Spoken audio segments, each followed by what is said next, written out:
The sun beat down mercilessly on Olivia Evans' parched lips as she stumbled forward, each step more agonizing than the last. 3 days without water in the Arizona Territory of 1878 had left her delirious, her once fine traveling dress now tattered and caked with dust. Her stagecoach had been attacked by bandits, the driver and her fellow passengers murdered, while she'd managed to escape into the vast, unforgiving desert with nothing but the clothes on her back and her dwindling will to survive. "Just 1 more mile," she whispered, though she knew it was a lie. There wasn't a settlement for 50 miles in any direction. Her legs buckled beneath her, and as she fell to her knees on the scorching sand, she knew with terrible certainty that this desolate place would be her grave. The vultures had already begun to circle overhead, their shadows passing over her like harbingers of death.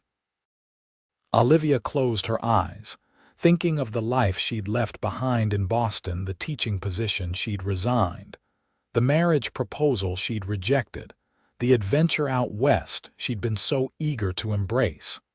How foolish it all seemed now. A distant sound penetrated her consciousness, the rhythmic pounding of hooves against hard, packed earth. Hallucinations, she thought. Her mind's final trick before death claimed her. But the sound grew louder, more insistent, until it was impossible to ignore. With tremendous effort, Olivia lifted her head. Through the heat waves shimmering across the desert floor, she saw a lone rider approaching, tall in the saddle of a magnificent black stallion. She tried to call out, but her throat produced only a hoarse croak. The rider spotted her anyway, spurring his horse forward until he loomed above her, his face shadowed by a wide-brimmed hat. He dismounted in one fluid motion, kneeling beside her. Strong hands gently lifted her, and she caught a glimpse of intense blue eyes beneath the hat's brim. "I'm going to die here," she managed to whisper. The cowboy's voice was deep and certain as he replied, "Not while I'm here, madam. Not while I'm here." He lifted a canteen to her lips, and the first drops of water on her tongue felt like salvation itself. As consciousness slipped away, Olivia felt herself being lifted into strong arms, her head coming to rest against a broad chest that smelled of leather, horses, and the wild open spaces of the West. When Olivia awoke, she was lying on a simple but clean bed in a small cabin. The scent of coffee permeated the air, and through the window she could see the purple hues of twilight painting the desert sky. She tried to sit up, but her body protested with every movement. "Easy there," came that same deep voice. The cowboy moved into her field of vision, offering a tin cup of water. "Drink slow. Too much at once will make you sick." Olivia studied him as she sipped. He was younger than she'd initially thought, perhaps 30 or so, with sun-weathered skin and those remarkable blue eyes. His dark hair was longer than was fashionable back east, and a shadow of stubble covered his strong jaw. "Thank you for saving my life, Mr. Nathans, Samuel Nathans. Most folks just call me Sam." He pulled a chair up beside the bed. "And you are Olivia Evans." "I was traveling from Tucson to Prescott when our stagecoach was attacked." Her voice broke as the memories flooded back. "Everyone else was killed." Sam's expression darkened. "The Stillwell gang. They've been terrorizing this territory for months now. Sheriff can't seem to catch them."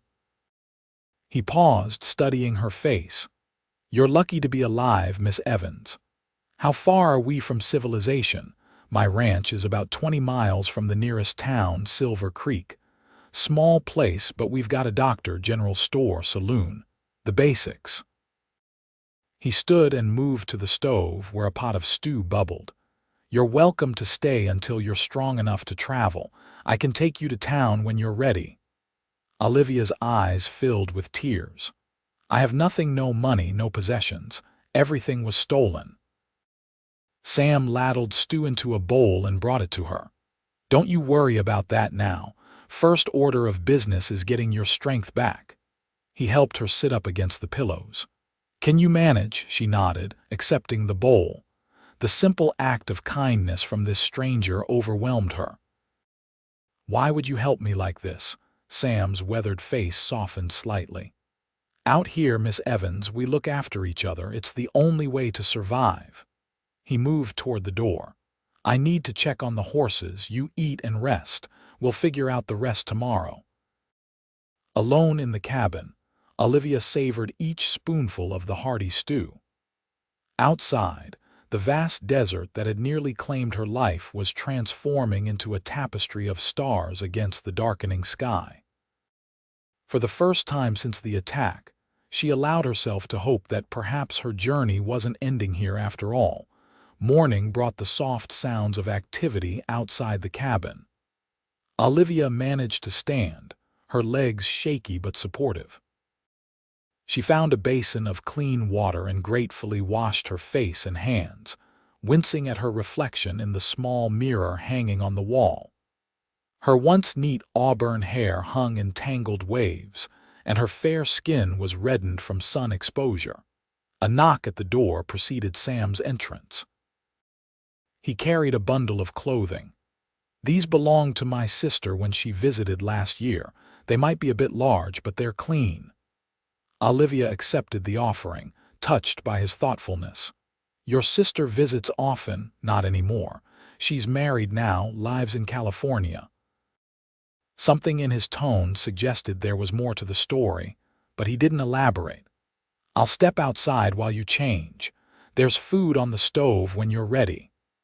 The simple cotton dress and undergarments were indeed a bit loose, but infinitely better than her ruined traveling clothes. Olivia braided her hair as best she could without a proper brush and joined Sam outside. The ranch was modest but well kept. A corral held several horses, and a small garden plot grew beside the cabin. In the distance, she could see a herd of cattle grazing on the sparse vegetation. Sam stood by a wooden table under a ramada pouring coffee. "You look better," he said, handing her a cup. "Still too pale, but better." "I feel almost human again." Olivia accepted the coffee gratefully. "Mr. Nathan's, Sam, please." "Sam." "I need to find a way to Silver Creek as soon as possible. I should contact the authorities about the attack, and I need to send word to my employer in Prescott that I'm alive." He studied her over his coffee cup. "The doc comes through here every couple of weeks to check on the ranches. He's due tomorrow. Let him take a look at you first, make sure you're fit to travel. But Miss Evans, you nearly died out there. Another day or two won't matter."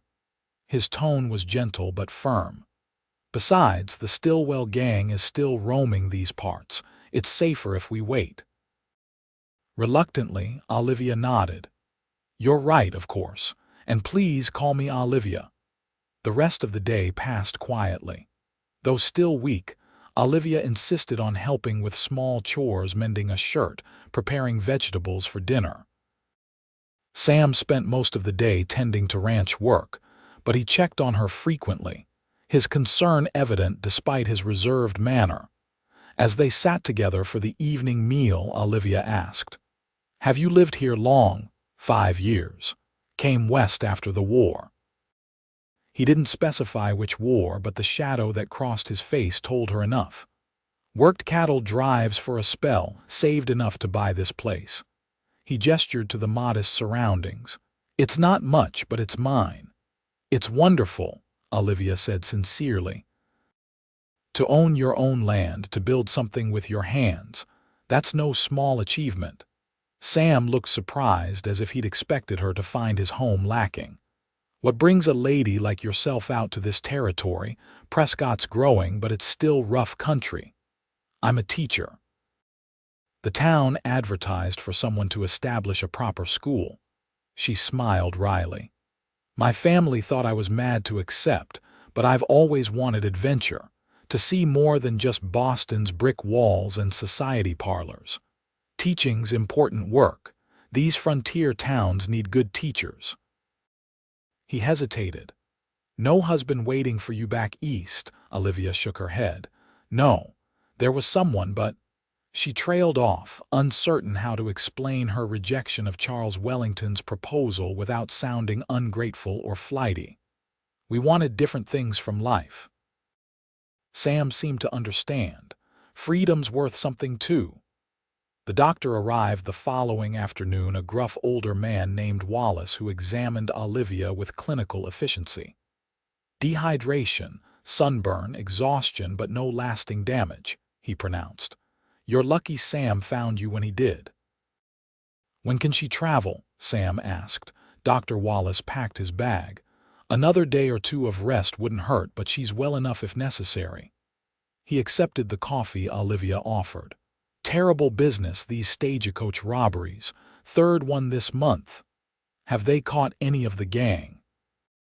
Olivia asked. No, but there's talk of bringing in federal marshals. The doctor's expression was grim. The territorial governor's under pressure to do something. These attacks are scaring off settlers and investors. After the doctor left, promising to notify the sheriff about Olivia's account of the attack, Sam seemed troubled. He spent the evening cleaning his rifle and checking his ammunition with methodical precision. Are you expecting trouble? Olivia asked, setting down the book she'd been reading, one of the few volumes on Sam's small shelf. Just being cautious. The Stillwells don't like leaving witnesses. He glanced at her, his expression softening slightly. Don't worry. They don't know you're here, and I aim to keep it that way until we can get you safely to town. That night, Olivia lay awake listening to the unfamiliar sounds of the desert, the distant howl of coyotes, the whisper of wind through the scrub brush. Sam slept outside on a bedroll, insisting she keep the cabin. His gallantry touched her, though she felt guilty for displacing him from his own home. Before dawn, Olivia was startled awake by Sam's hand over her mouth. His finger pressed to his lips, warning her to silence. Outside, she could hear the soft nicker of horses and the murmur of men's voices. Riders, Sam whispered, so close his breath tickled her ear. Stay here. Stay quiet. He moved to the window, peering through a gap in the shutters, his rifle ready. Heart pounding, Olivia pulled on her borrowed dress and boots. If these were the same men who had attacked her stagecoach, she wouldn't face them unprepared again. Through the window, she could make out 4 mounted figures approaching the cabin. Sam slipped outside through the back door, moving silently into the shadows. Minutes stretched like hours as Olivia waited, straining to hear what was happening. Then came a man's voice, loud and challenging. Nathan's. We know you're harboring that woman from the stagecoach. Hand her over and we'll leave you be. Sam's reply was measured but carried clearly in the pre-dawn stillness. There's no woman here, Stillwell. Just me and 50 acres of the poorest ranchland in the territory. Ride on. A harsh laugh. My brother recognized your horse's tracks near where we hit that coach. You've always been a poor liar, Sam. Olivia's blood ran cold. They knew she was here. These were the men who had murdered innocent people for a few valuables and a strongbox, and now they were after her. A shot rang out, splintering the wood beside the cabin door. Olivia ducked instinctively, then crawled to Sam's trunk.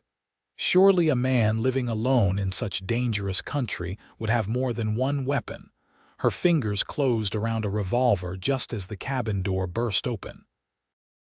A bearded man filled the doorway, his eyes widening in surprise when he saw her. Before he could raise his gun, Olivia fired. The recoil jolted through her arms and the man staggered backward, clutching his shoulder. Outside, more shots were exchanged. Olivia moved to the window, staying low, and saw Sam taking cover behind the water trough, trading fire with 2 men while a third circled behind the corral. Without thinking, she aimed through the window and fired at the man trying to flank Sam. She missed, but the shot was close enough to make him dive for cover. The gunfight seemed to last forever, though in reality it was probably only minutes. When it ended, two of the attackers lay motionless on the ground. A third was wounded, and the fourth had fled on horseback. Sam burst into the cabin, his expression a mixture of relief and anger when he saw Olivia holding the revolver. "Are you hurt?" She shook her head, suddenly aware she was trembling. "No, I shot one of them." His eyes softened. "You saved my life. That flanker would have had me dead to rights if you hadn't fired." He gently took the gun from her hands. "It's over now." But it wasn't over. The wounded outlaw confirmed what they feared. The Stillwell gang now knew there was a witness to their robbery, and they wouldn't stop until she was silenced. "We can't stay here," Sam decided, gathering supplies. "They'll be back with more men. We need to get to Silver Creek, alert the sheriff." Within an hour they were riding hard across the desert, Olivia on Sam's spare horse. The town was a day's journey away, and they would be exposed and vulnerable until they reached it. As they rode, Olivia studied Sam's profile, the determined set of his jaw, the alertness in his posture. This man had saved her twice now, risking his life and his home for a stranger. In Boston, men had courted her with flowers and poetry, but none had shown the kind of raw courage and decency that Samuel Nathan's displayed without fanfare or expectation of reward. They stopped at midday to rest the horses, taking shelter in the shade of a rocky outcropping. Sam shared jerky and hardtack from his saddlebags, along with precious water. "I'm sorry," Olivia said suddenly. "I've brought nothing but trouble to your door." Sam's gaze was steady. "You've nothing to apologize for. The Stillwells are the ones with blood on their hands. Still, your home is just a place, can be rebuilt." He handed her the canteen. "What matters is getting you to safety." Something in his voice made her look up sharply. "And what about your safety?" A ghost of a smile touched his lips. "I've survived worse." As they continued their journey, Sam told her more about himself, how he'd fought for the Union in the war, lost his parents to influenza, drifted west seeking something he couldn't quite name. In turn, Olivia shared stories of her life in Boston, her decision to become a teacher, her dreams of making a difference in the frontier communities. They made camp as dusk fell, in a defensible position among some boulders. Sam built a small fire, though he was clearly uneasy about the light it cast. "We'll take turns keeping watch," he said, checking his rifle for the dozenth time. "I'll go first." Olivia wrapped herself in the blanket he offered, but sleep eluded her.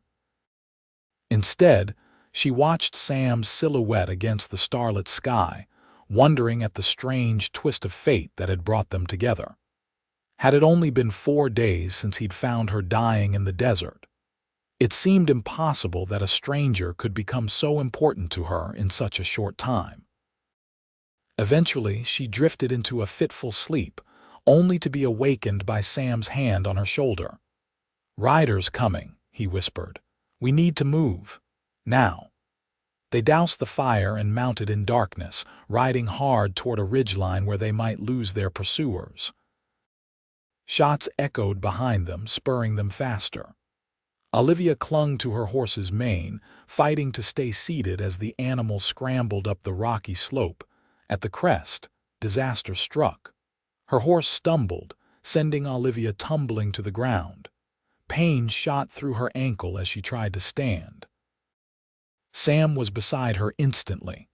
"Can you ride?" She tried to put weight on her foot and winced. "Yes, I have to." Without a word, he lifted her onto his own horse, then mounted behind her. The spare horse, now riderless, bolted away into the darkness. "Hold tight," Sam murmured, his arms encircling her as he took the reins. They plunged down the other side of the ridge, using the darkness and rough terrain to evade their pursuers. Dawn found them miles off their original course, in a narrow canyon where a small spring provided water. Sam helped Olivia dismount, supporting her weight as she hobbled to a flat rock. "Let me see that ankle." His hands were gentle as he removed her boot and examined the swollen joint. "Not broken, I think, just a bad sprain." He tore strips from his own shirt to bind it, his fingers moving with surprising tenderness for such a large man. Olivia watched his face as he worked, noticing the lines of fatigue around his eyes, the way he kept glancing up at the canyon walls. "They're still after us, aren't they?" she asked quietly. Sam didn't sugarcoat it. "Yes, but we've bought some time." He finished binding her ankle and sat beside her. "Silver Creek's still a hard day's ride, and that's if we weren't trying to avoid the main trails. What are our options?" he considered. "There's an old mining camp about 5 miles east. Might be some folks there who could help, or at least horses. And if there isn't," his blue eyes met hers, "then we keep going until we reach somewhere safe." Something in his unwavering determination gave Olivia courage. "Lead on, Mr. Nathans."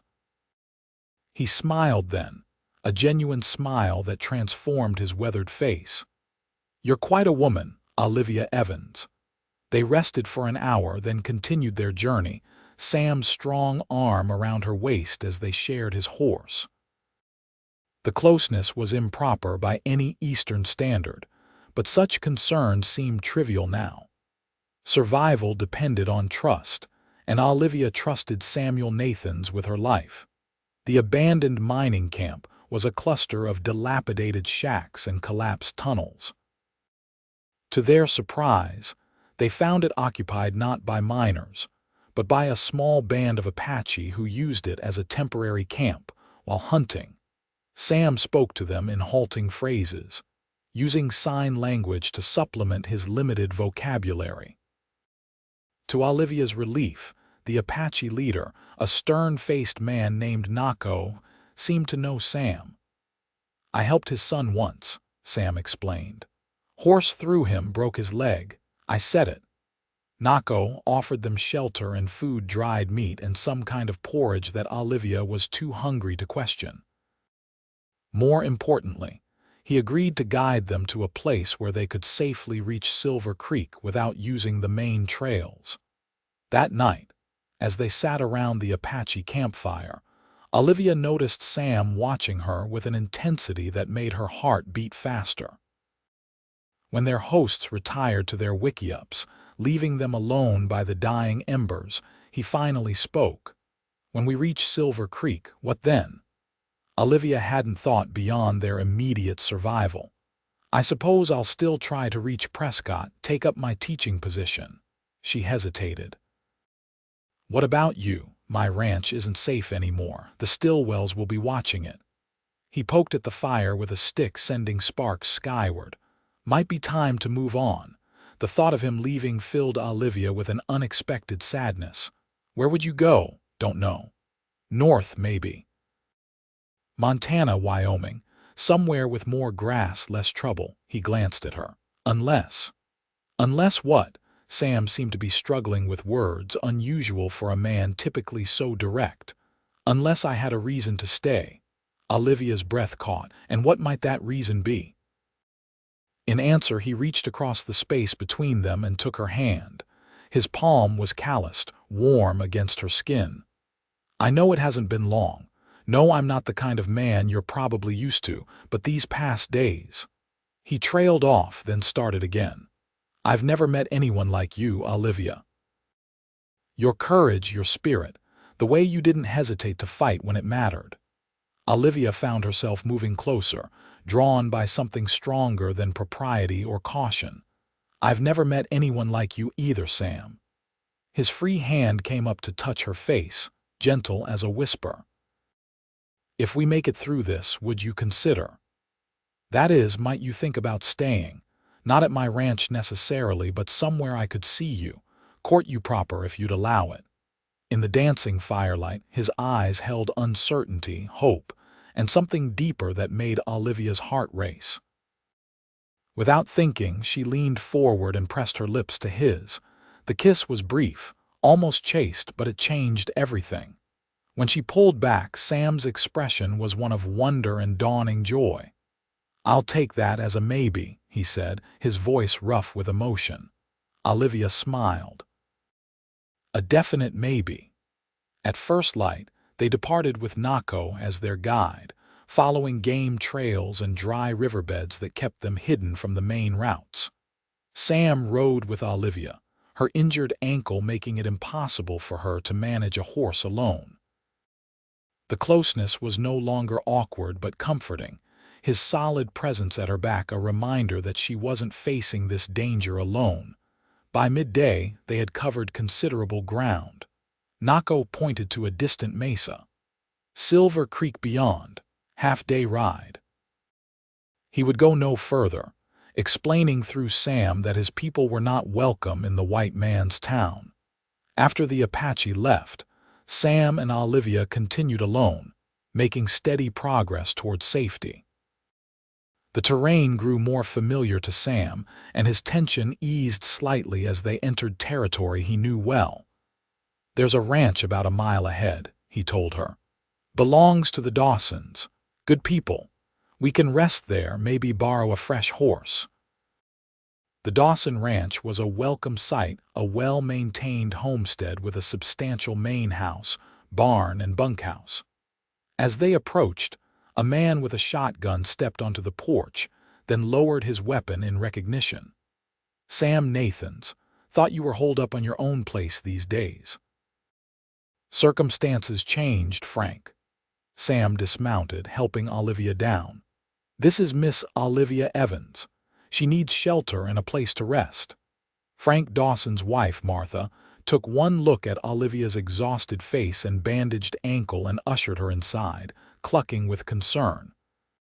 Soon Olivia was seated at their kitchen table with a cup of strong tea while Martha examined her injury. Sam explained their situation to Frank in the yard, their voices occasionally drifting through the open window. Olivia caught fragments: "Stillwell gang. Witness. Need to reach the sheriff." Martha's hand stilled as she rewrapped Olivia's ankle. "You poor dear. First the stagecoach attack, now this, and Sam's ranch. We had to abandon it. There was a gunfight." Olivia swallowed hard, the memories still raw. Martha patted her hand. "Sam's a good man, best neighbor we've had. If he's looking out for you, you couldn't be in better hands." Sam and Frank entered, their expressions grim. "Frank's going to ride ahead to Silver Creek, alert the sheriff," Sam explained. "We'll follow once you've rested a bit."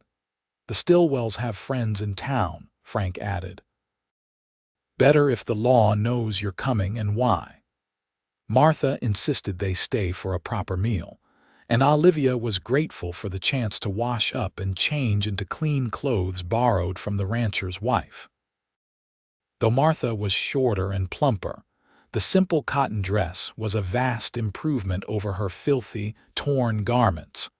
When she emerged from the bedroom, she found Sam waiting in the hallway. He'd clearly taken advantage of the opportunity to clean up as well. His face was freshly shaved, his hair damp from washing. "You look." He started, then seemed at a loss for words. Olivia smiled. "Human again. Beautiful," he finished quietly, his eyes never leaving her face. The word hung between them, simple but profound. Before Olivia could respond, Martha called them to dinner, breaking the moment. They ate quickly, aware that time was precious. Frank had already departed for town, and the sun was beginning its westward descent. They would need to reach Silver Creek before dark. Martha packed them food for the journey and insisted on giving Olivia a shawl against the evening chill. "You bring her back to visit when this is all over, Samuel Nathans," she instructed as they prepared to leave. "It's about time you had something in your life besides cattle and horses." Sam's cheeks reddened, but he didn't contradict her. With fresh horses and renewed spirits, they set out for the final leg of their journey.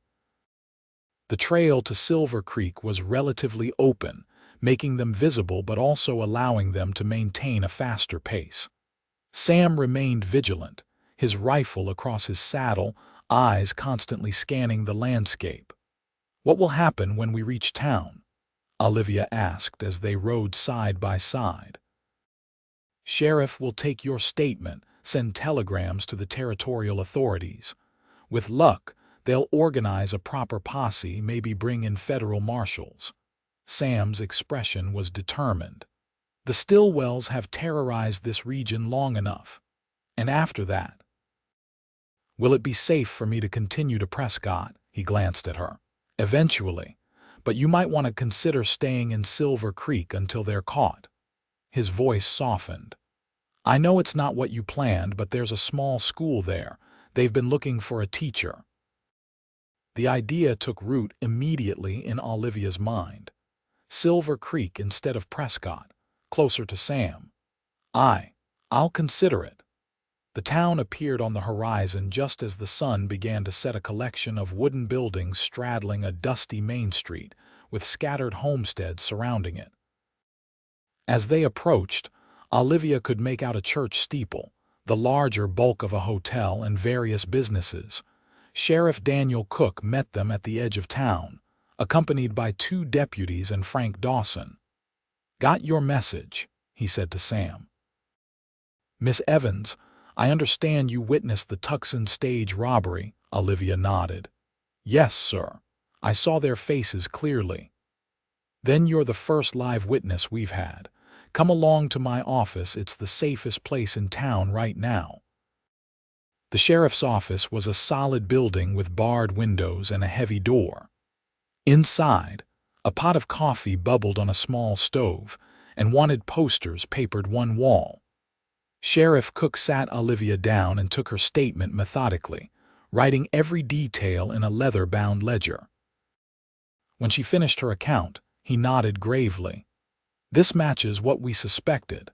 The Stillwell brothers and their gang have hit at least 6 stages in the past 3 months, plus 2 bank robberies over in New Mexico territory." "What happens now?" Sam asked, standing protectively near Olivia's chair. "I've wired the territorial marshal's office. They're sending men, should be here within 2 days. The sheriff scratched his graying beard. "In the meantime, Miss Evans needs to stay somewhere secure. The hotel's too public, too many strangers coming and going." "She can stay with my sister," offered one of the deputies. "Clara's house is on the edge of town, quiet-like. Her husband's away on a cattle drive, so she'd welcome the company." Relief washed over Olivia. A proper house, a woman's companionship after days of fear and flight. It sounded like heaven. Sam, however, looked troubled. "No disrespect to your sister, deputy, but is her place defensible? The Stillwells won't give up easily." "It's solid, and I can post men nearby," the sheriff assured him. "What about you, Nathans? You're in danger too, having helped her." Sam's jaw set in a determined line. "I'll be fine. Got friends in town I can stay with." Olivia caught his eye, silently asking if he was certain. He gave her a slight nod, and she understood he needed to know she was safe. But he also needed freedom to move, to help the sheriff prepare for whatever came next.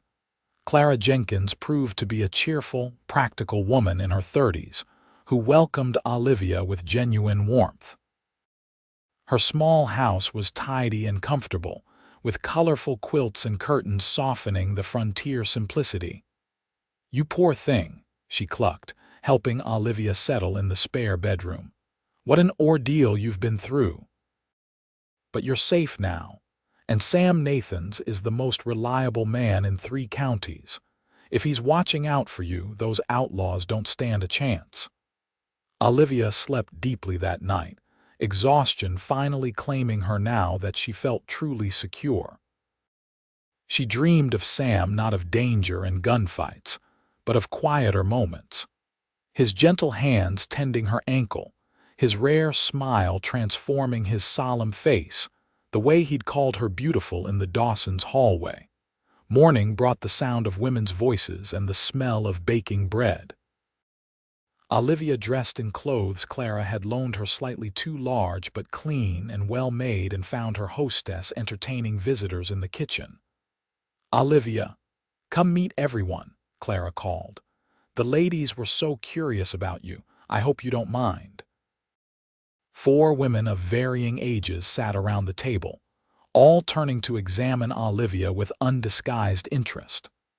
Clara made introductions: Mrs. Greenwood, the preacher's wife; Mrs. Teller, who ran the general store; Miss Woodward, the seamstress; and Mrs. Patterson, the banker's wife. "We've brought some things for you, dear," Mrs. Patterson said, gesturing to a basket on the table. "Just necessities: a nightgown, stockings, handkerchiefs, and Miss Woodward has offered to alter a day dress for you." Olivia was overwhelmed by their kindness. "Thank you. I don't know what to say." "Say nothing," Mrs. Teller insisted. "It's what neighbors do." As they enjoyed coffee and Clara's fresh bread, the women shared news and gossip. The town was abuzz with the story of Olivia's escape and Sam's role in her rescue. The Stillwell gang had terrorized the region for too long, and everyone was eager for justice. "Is it true you're a teacher?" Mrs. Greenwood asked. "Our school's been without one since Miss Findlay married and moved to California." "Yes, I was heading to Prescott for a position there, but—" Olivia hesitated, thinking of Sam's suggestion. "But Silver Creek needs a teacher too," Clara finished for her. "The children have been running wild for months. The town council would hire you in a heartbeat." The possibility took firmer shape in Olivia's mind. She had come west seeking adventure and purpose. Perhaps both awaited her here, along with someone she hadn't anticipated. The women departed with promises to return, leaving Olivia to help Clara with household tasks. Her ankle was improving, though she still moved gingerly. By afternoon she was restless, wondering where Sam was and what progress had been made with the authorities. Her answer came when Sheriff Cook arrived with news. "Marshall's men will be here tomorrow. They're bringing extra deputies from Tucson." He accepted the coffee Clara offered. "We've had reports the Stillwells were seen near Dry Gulch, about 15 miles east. Looks like they're gathering their full gang." "Where's Sam?" Olivia asked, trying to keep her voice casual. The sheriff's eyes twinkled knowingly. "He's helping organize the town's defense. Got the men setting up barricades, arranging watches," he sobered. "Nathan's is a good man to have in a fight, served with distinction in the war from what I hear." "Will there be a fight? Here in town?" "Hard to say. The Stillwells might decide we're too well prepared and move on. Or they might come looking for revenge." He finished his coffee. "Either way, we'll be ready." That evening, as Olivia helped Clara prepare supper, hoofbeats approached the house. Both women tensed until a familiar voice called out, "It's Nathan's, Mrs. Jenkins." Clara opened the door and Sam stepped inside, removing his hat. His eyes immediately found Olivia, relief evident in his expression. "You're looking better." "I feel better." She wanted to go to him, but propriety and Clara's presence held her back. "The sheriff says the marshals arrive tomorrow." Sam nodded, accepting a seat at the table. "Town's as ready as we can make it. Men are taking shifts on watch." He looked tired but determined.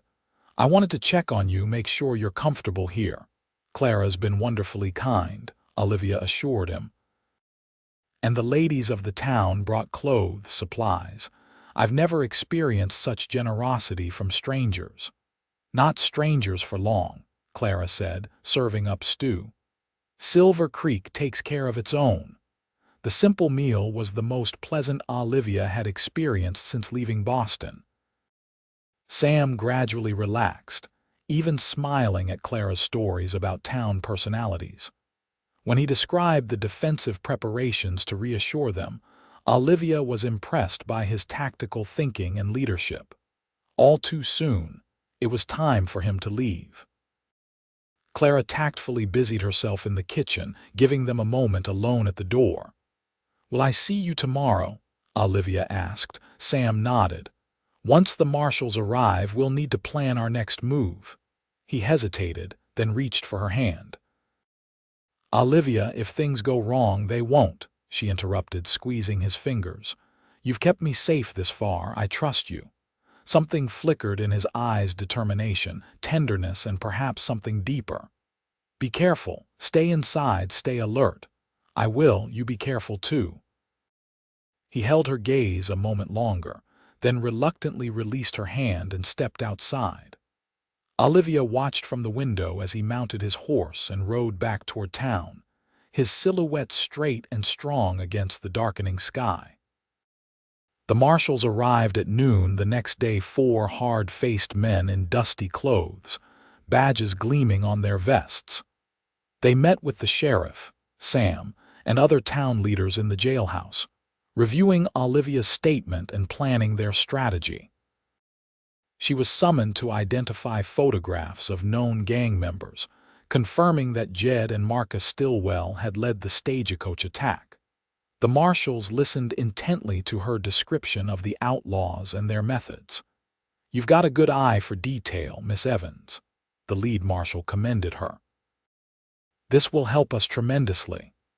Sam stood nearby, his presence reassuring. In the 4 days since her rescue, he had become her anchor in this unfamiliar world. She caught his eye, and the look they exchanged didn't go unnoticed by the sheriff, who smiled knowingly. As the meeting concluded, one of the deputies burst in with news. Riders spotted on the East Road, at least a dozen men, heavily armed. The atmosphere in the room shifted instantly from planning to action. "Get the women and children to the church basement," Sheriff Cook ordered. All armed men to their positions. Sam was at Olivia's side immediately. "I'm taking you back to Clara's. It's away from the main street, easier to defend." They hurried through town, where a controlled chaos had erupted. Men were moving wagons to create barricades, shopkeepers were boarding windows, and families were gathering essentials before seeking shelter. At Clara's house, they found her calmly packing food and blankets. "Church basement will be crowded," she explained. "Thought we might need supplies." "You're not going to the church," Sam told her.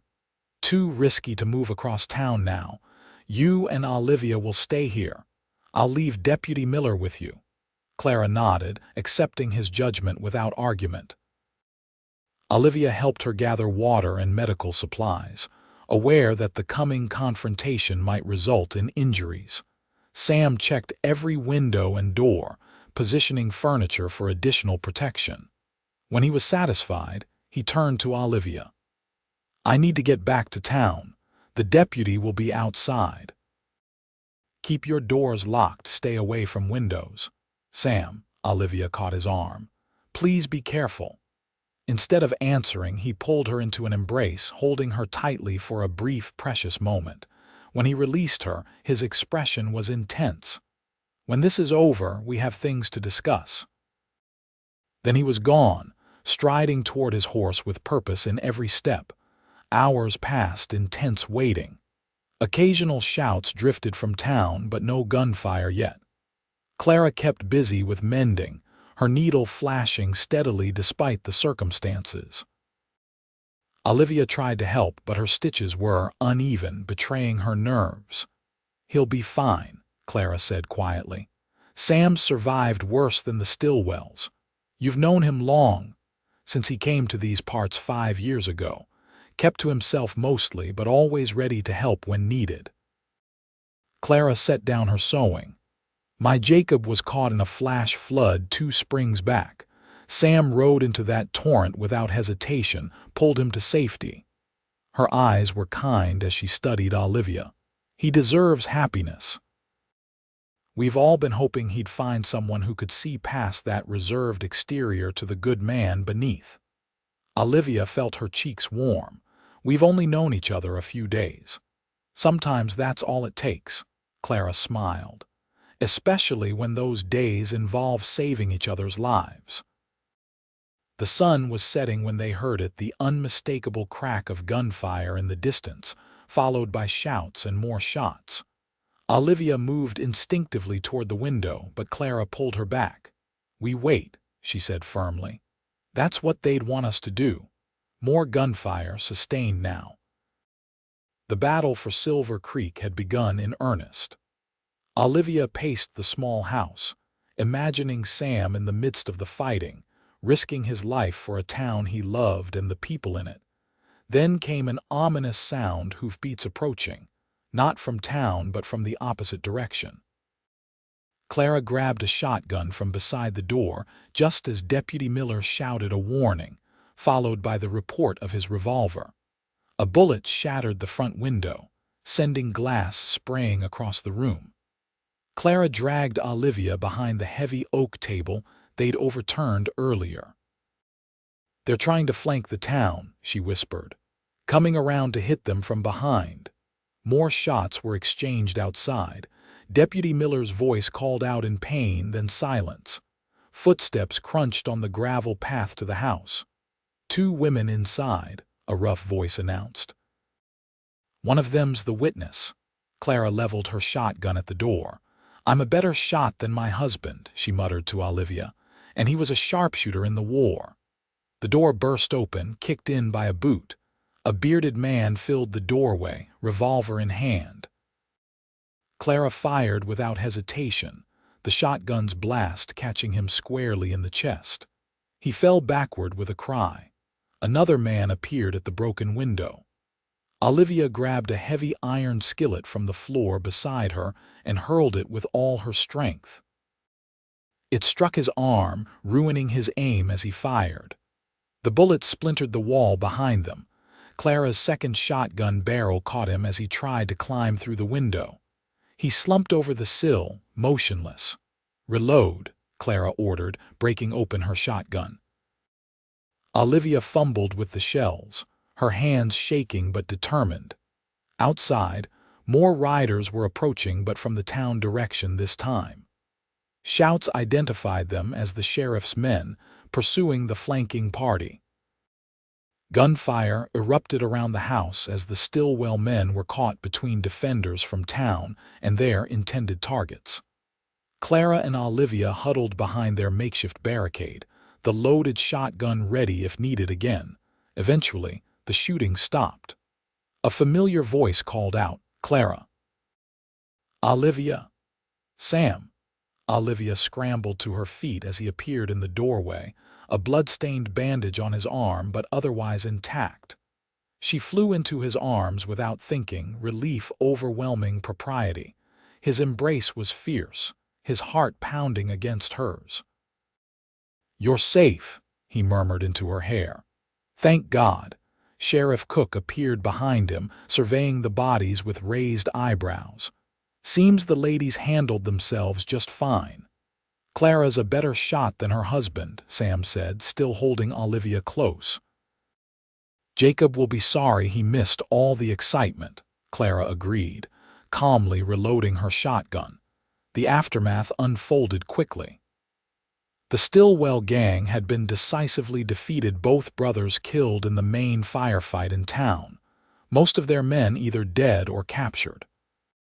3 townspeople had died defending Silver Creek, with several others wounded.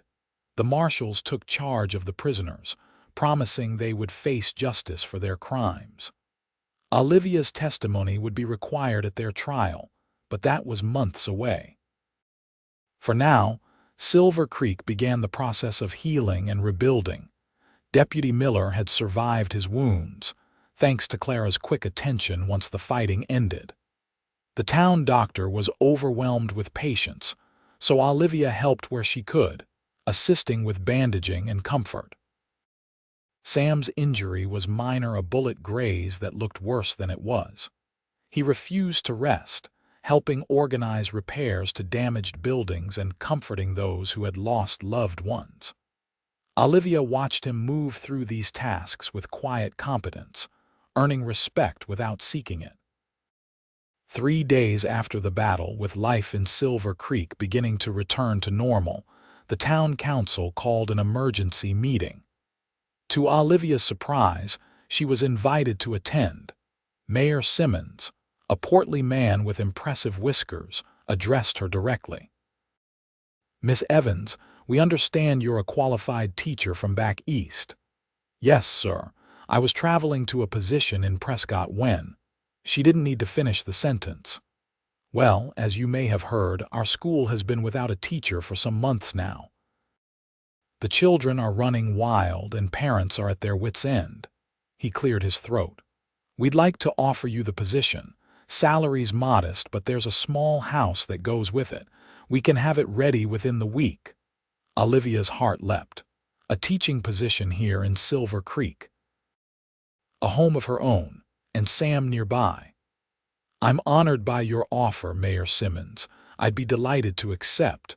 The council members nodded in approval. "Excellent. School can resume next Monday."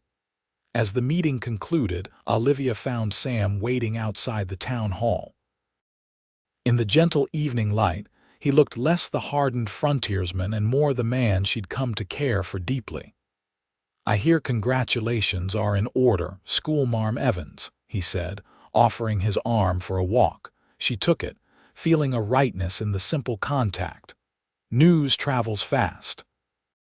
Small town. They strolled toward the edge of town, where the desert stretched out beneath a sky painted with sunset colors. "Are you sure about staying? Prescott's a bigger town, might offer more opportunities." Olivia stopped, turning to face him. "I came west seeking adventure and purpose. I found both here, along with something I wasn't looking for." "And what might that be?" His voice was low, his eyes intent on hers. "You." The single word hung between them, honest and unadorned. "I know it's been less than 2 weeks since you found me in the desert. I know this is all happening faster than propriety would dictate, but I've never been more certain of anything." Sam took her hands in his. "I was going to court you properly, bring you flowers, take you to church socials, call on you with my hat in my hand like a civilized man. We can still do all those things." Olivia smiled. "But I think we've moved beyond the need for conventional courtship, don't you? We've seen each other at our most vulnerable, our most courageous. What more could we learn from months of polite visits?" His answering smile transformed his face. "You're the most remarkable woman I've ever met, Olivia Evans." He hesitated. "My ranch isn't much and it needs repairs after the Stillwells' visit. But if you're willing to give me some time to fix it up proper, maybe we could build something there, together." "Are you proposing Samuel Nathan's?" Inelegantly, but yes. His eyes never left hers. "I love you, Olivia. I think I started falling the moment you opened your eyes in my cabin and asked where you were instead of crying or fainting like most city women would have." Olivia laughed, joy bubbling up inside her. "And I think I started falling when you said not while I'm here to a half-dead stranger in the desert." She raised a hand to his cheek. "Yes, Sam. Yes to all of it." He kissed her then, beneath the vast Arizona sky, his arms strong around her waist.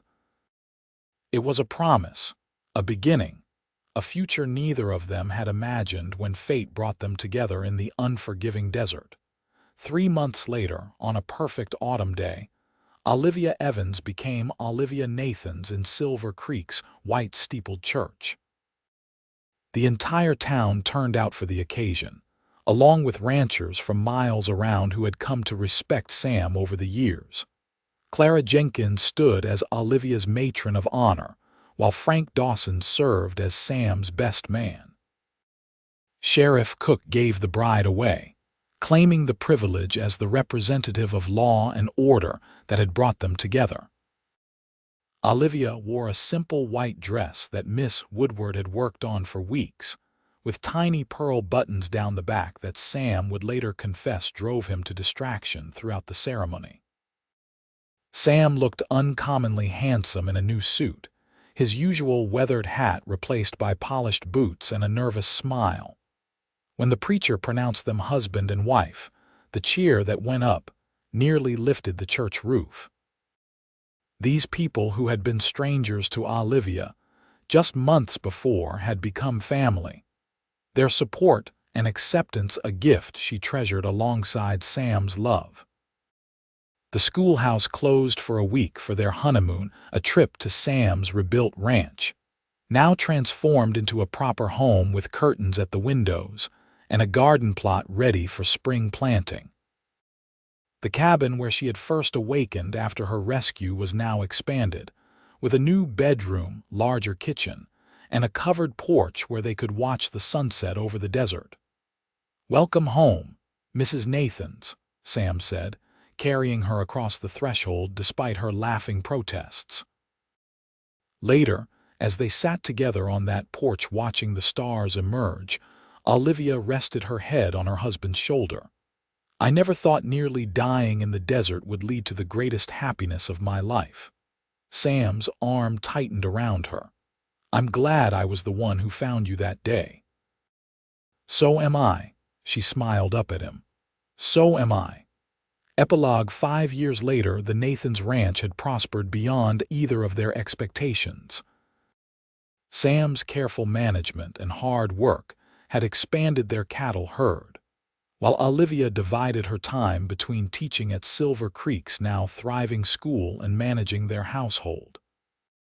Their greatest joy, however, was their family 3-year-old Elizabeth, named for Olivia's mother, and 1-year-old James, named for Sam's father. The children filled their home with laughter and purpose, completing the happiness that had begun with a desperate rescue in the desert. Silver Creek had grown too, benefiting from the railroad's expansion and increased trade. The Stillwell gang was now just a story told in saloons, their reign of terror ended by the determination of ordinary people defending their town and each other. On summer evenings, when the desert heat receded and stars began to pepper the vast sky, Sam and Olivia would often sit on their porch, children asleep inside, and marvel at the journey that had brought them together. "You ever miss Boston?" Sam would sometimes ask, though he knew the answer. And Olivia would always reply, "Not for a moment. This is where I belong, where we belong." Their story became something of a legend in those parts: the Eastern schoolteacher who'd nearly died in the desert, and the cowboy who'd said, "Not while I'm here," beginning a love that would flourish against all odds in the wild heart of the Arizona Territory.